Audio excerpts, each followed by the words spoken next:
La Barbe Bleue. Un conte de Perrault.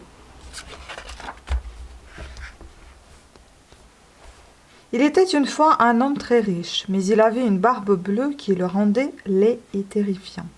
Et voici qu'il voulut épouser soit l'une soit l'autre des filles de sa voisine. Et refusèrent tout d'abord, cette barbe bleue les effrayait tant, et puis nul ne savait ce que les précédentes femmes de cet homme étaient devenues. Pourtant, elles acceptèrent d'aller avec leur mère dans l'une des splendides demeures de Barbe Bleue. Alors 8 jours durant, ce ne furent que promenades, parties de chasse ou de pêche, danses et festins, conversations et plaisanteries. Et tout alla si bien que, de retour à la ville, l'une des demoiselles finit par se marier avec Barbe Bleue. Au bout d'un mois, il lui annonça qu'il s'en allait pour affaires. « Invitez votre sœur et vos amis, amusez-vous autant qu'il vous plaira dans notre vaste maison, dit-il. En voici toutes les clés. » Il lui en donna des dizaines et enfin une toute petite qui ouvrait la porte d'un cabinet situé au bout d'une longue galerie. « Je vous la confie, mais je vous interdis d'entrer dans cette pièce car immense sera ma colère. » À peine Barbe Bleue fut-il parti qu'arrivèrent la sœur, les amis et même les voisines de la jeune mariée. Bientôt tout envahit son bonheur. Bientôt tout enviait son bonheur. Ouvrant les portes, elle ne cessait de pousser des cris d'admiration devant les tapisseries anciennes et meubles de prix, la vaisselle d'or et d'argent et les immenses miroirs finement ouvragés. L'épouse de Barbe Bleue, elle, était rongée par la curiosité. Oh, qu'elle avait envie d'aller dans le cabinet interdit. Soudain, n'y tenant plus, elle s'y rendit à l'insu de sa sœur et de ses amis. Elle glissa la clé dans la serrure, la fit tourner, la retira et poussa la porte. La clé lui échappa tant elle fut effrayée. Dans cette pièce se trouvaient les précédentes femmes de son mari. Toutes étaient mortes. Il les avait toutes égorgées. Maîtrisant son effroi, la jeune mariée récupéra la clé, referma la porte et se réfugia dans sa chambre. Et ce fut là qu'elle s'aperçut que la clé était tachée de sang. Hélas, elle eut beau frotter, le sang ne partit pas. Il est vrai que cette clé était faite. Lorsqu'à son retour, Barbe Bleue la reprit, il devina sans peine ce qui s'était passé. « Vous êtes entré dans le cabinet interdit, gronda-t-il. Il vous faut mourir à votre tour, comme ces dames qui furent trop curieuses. » Son épouse se jeta à ses pieds, pleura, implora son pardon, mais Barbe Bleue avait le cœur plus dur que la pierre, et ne se laissa pas attendrir. « Puisque je dois mourir, accordez-moi un peu de temps pour prier, l'implora-t-elle. Je vous donne un demi-quart d'heure, mais pas une minute de plus, concéda-t-il en se retirant. Aussitôt, la pauvre jeune femme appela sa sœur. « Ma sœur Anne, monte à la tour et vois si nos frères n'arrivent pas. »« Anne, ma sœur, Anne, ne vois-tu rien venir ? Je ne vois rien que le soleil qui poudroie et l'herbe qui verdoie. » Et le temps passa et le demi-quart d'heure accordé s'écoula. Et Barbe Bleue, brandissant un coutelas, cria à son épouse de le rejoindre. Elle s'en garda bien. « Anne, ma sœur, Anne, ne vois-tu rien venir ? dit-elle tout bas. Je ne vois rien que le soleil qui poudroie et l'herbe qui verdoie. » Les appels pressants de Barbe Bleue retentirent de nouveau. « Anne, ma sœur, Anne, ne vois-tu rien venir ? Je vois un nuage de poussière qui vient de ce côté. Est-ce que ce sont mes frères ? Hélas, non, c'est un troupeau de moutons. » « Descendez, tonna Barbe Bleue. Encore un instant, le supplia-t-elle avant d'ajouter. « Anne, ma sœur Anne, ne vois-tu rien venir ? Je vois 2 cavaliers qui viennent de ce côté, mais ils sont loin encore. Dieu soit loué, ce sont nos frères. » La voix de Barbe Bleue tonna encore et force fut à son épouse de le rejoindre. Dès qu'elle fut près de lui, il la saisit par les cheveux et brandit son coutelas. Mais il ne put accomplir son crime. 2 cavaliers arrivèrent en trombe dans la maison et le passèrent au fil de leur épée. Ayant hérité des biens de son mari, la jeune dame maria sa sœur, puis épousa un honnête homme qui lui fit oublier le sinistre Barbe Bleue. Fin.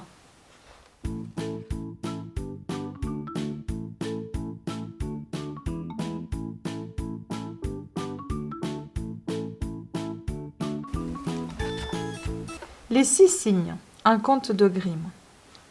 Il était une fois un roi qui s'en fut chassé dans une forêt où il s'égara. Il cherchait depuis longtemps à en sortir quand soudain il vit venir une vieille à qui il demanda son chemin.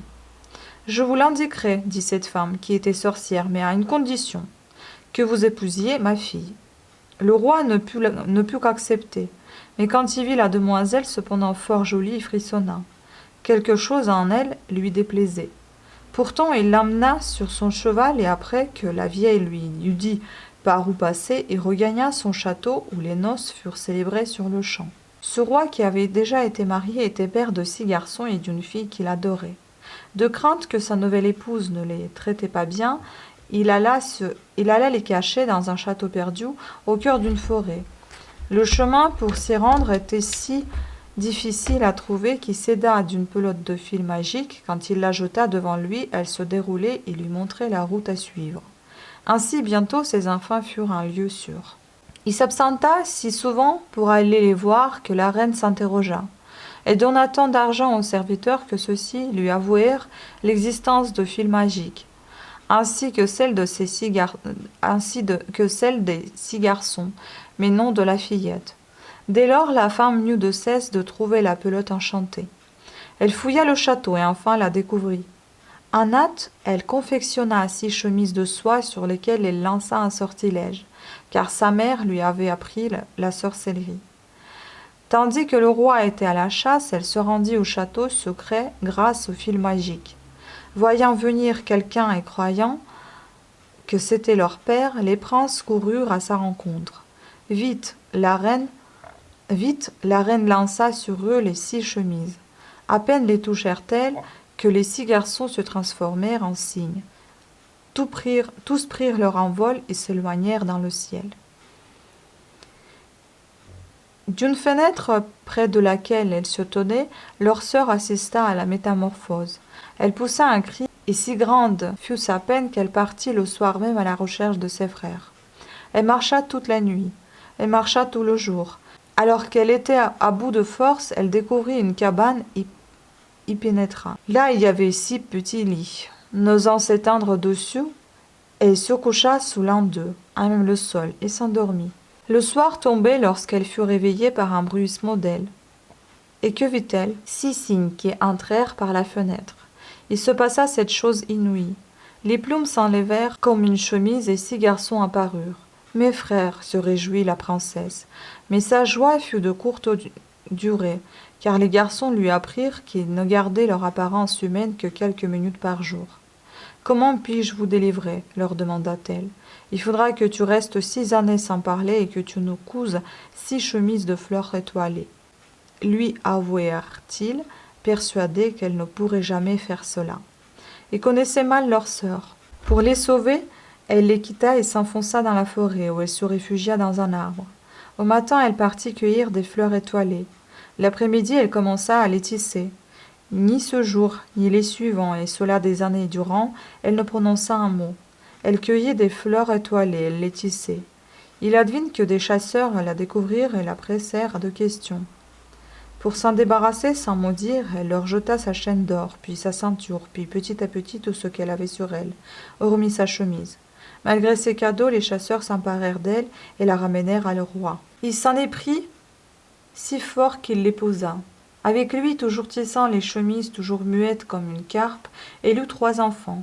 Mais tous lui furent enlevés par sa belle-mère qui prétendait « Cette femme mange ses enfants, c'est une ogresse ».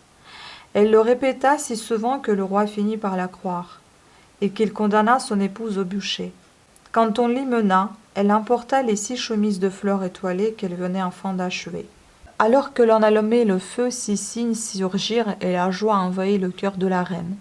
Elle leur lança les 6 chemises et tous se défirent à l'instant de leur plumage pour redevenir ses frères. 6 années s'étaient écoulées, la reine pouvait parler et clamer son innocence. Elle le fit si bien que le roi implora son pardon et qu'elle le lui accorda. À partir de ce jour, avec leurs enfants retrouvés et en compagnie des 6 frères, ils connurent un bonheur sans fin.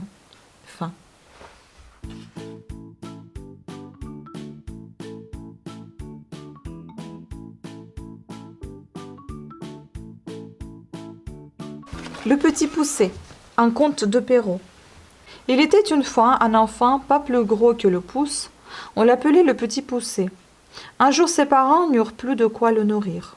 lui et ses 6 frères, et plutôt que de les voir tous mourir de faim, décidèrent de les abandonner dans la forêt. Mais le petit Poucet, qui avait entendu la conversation de ses parents, se leva de bon matin et alla au bord du ruisseau remplir ses poches de petits cailloux blancs. Une fois dans la forêt, il les sema derrière lui et retrouva sans peine le chemin de sa maison. Mais de nouveau, ses parents le conduisirent tous dans la forêt. Cette fois, le petit Poucet sema derrière lui des miettes de pain, comme il aurait mieux fait de semer des cailloux. Les oiseaux mangèrent le pain et il ne retrouva pas son chemin. Les enfants étaient perdus pour de bon. Ils marchèrent longtemps. Tout à coup, ils arrivèrent à une maison. Hélas, c'était celle d'un ogre. « Cachez-vous sous le lit dans la chambre de mes 7 filles, leur dit l'ogresse. Mais quand l'ogre arriva et cria « Je sens la chair fraîche !» et il eut tout fait de découvrir les 7 frères. L'ogre déclara « Je les mangerai demain pour mon petit déjeuner. » Durant la nuit, le petit Poucet échangea les bonnets de ses frères et le sien contre les couronnes des filles de l'ogre. Le jour n'était pas encore levé quand l'ogre entra dans la chambre. Il tâtonna dans le noir, toucha 7 bonnets et dévora ses filles. Puis réput et s'endormit si profondément que le petit Poucet et ses frères purent s'échapper de l'affreuse maison. L'ogre s'aperçut bientôt de son erreur. Fou de colère, il partit à la recherche des 7 garçons. Longtemps il courut dans la campagne de toute la vitesse de ses bottes et de 7 lieues. Épuisé du long chemin qu'il avait fait, l'ogre voulut se reposer et s'allongea dans l'herbe. Il s'endormit aussitôt. « Fuyez, mes frères !» chuchota le petit Poucet qui était caché près de là. Le petit Poucet s'empara des bottes de l'ogre. Elles étaient magiques et s'ajustèrent à ses pieds. Comme il courait vite maintenant. Il courait même si vite qu'il devint messager du roi. Et tout l'argent qu'il gagna, il le donna à ses parents, qui ainsi eurent toujours de quoi nourrir leurs 2 autres enfants.